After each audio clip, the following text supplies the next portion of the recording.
আড়াই মাস পর অবশেষে খুলল চট্টগ্রাম বিশ্ববিদ্যালয়ের আবাসিক হল।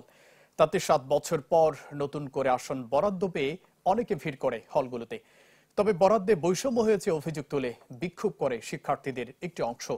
কাল থেকে শুরু হবে বিশ্ববিদ্যালয়ের শ্রেণী কার্যক্রম।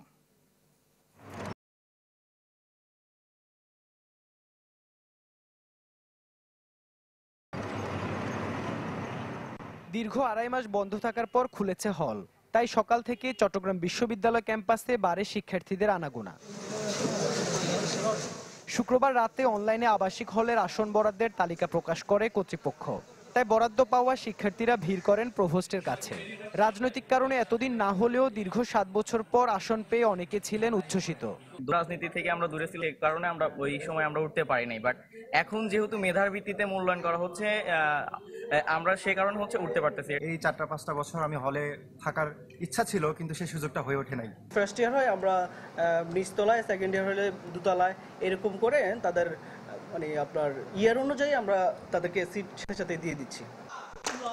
তবে আসন বরাদ্দে বৈষম্য হয়েছে অভিযোগ তুলে আন্দোলনে নামেন শিক্ষার্থীদের একটি অংশ। তারা উপাচার্যের কার্যালয়ের সামনে বিক্ষোভ করেন, স্মারকলিপি দেন প্রক্টরের কাছে। তারা বিভিন্ন কোটায় বরাদ্দ দেয়া আসন পুনর্বন্টনের দাবি করেন। হাই সিজি দেখে আপনি যখন সিট দিচ্ছেন, তখন আমরা দেখেছি যে বিভিন্ন ডিপার্টমেন্ট সিট বেশি পেয়েছেন এবং কিছু কিছু ডিপার্টমেন্ট সিটই পায়নি। আমি যদি উদাহরণস্বরূপ বলতে চাই, স্পোর্টস সায়েন্স একটি ফ্যাকাল্টি এবং একটি ডিপার্টমেন্ট, স্পোর্টস সায়েন্স থেকে একটি সিঙ্গেল পার্সনও সিট পাননি। আমাদের প্রশাসন কি করছে? ওদেরকে কেন বঞ্চিত করছে? আমরা কি বৈষম্য মানে নিতে পারে না? যারা সাময়িক আছি তারা কই যাবে এবং যারা নতুন আসবে তারা কোথায় থাকবে? কারণ আমাদের অলরেডি সিট রিজার্ভ হয়ে গেছে। নতুন রেজাল্টের মধ্যে 5 জন করে আসছে নাম, আর আমাদের হল থেকে আসছে প্রত্যেকটা ব্যাচ থেকে 48 জন করে। দীর্ঘদিন পর আসন বরাদ্দ দিতে গিয়ে কিছু অসঙ্গতি হয়ে থাকলে তার নিরসনের আশ্বাস দেন প্রক্টর। শিক্ষার্থীরা একটা দাবি দিয়েছে, বিভাগওয়ারি চিন্তা করা যায় কিনা। কর্তৃপক্ষ নিশ্চয়ই সেগুলো চিন্তা করবে। আজকে সবাই আলাপ আলোচনা করবেন এবং আজকেই অনেকগুলো সমস্যার সমাধান হয়তো ঘোষণা করা হতে পারে।